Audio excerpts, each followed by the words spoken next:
বৈষ্ণব যদি আমরা হতে চাই তাহলে আমাদের মধ্যে দৈন্য ভাব আনতে হবে,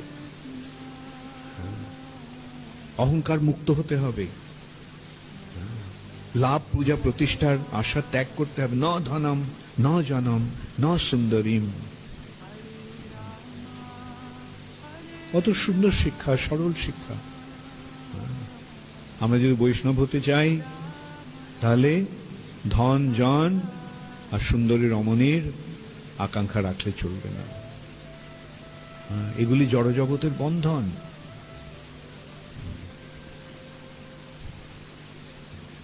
এমন নয় যে ধন আসবে না, কিন্তু সেটা কি করতে হবে? সেটা ভগবানের সেবায় লাগাতে হবে।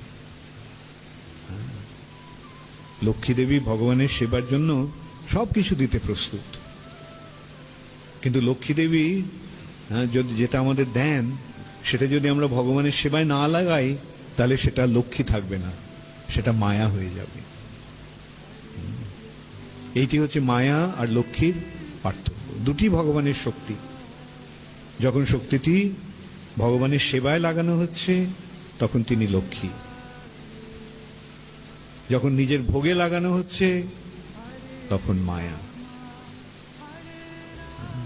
তাই জন্য শ্রী চৈতন্য মহাপ্রভু এই সরলভাবে আমাদের শিক্ষা দিয়ে গেছেন। তোমরা ভক্ত হতে চাও?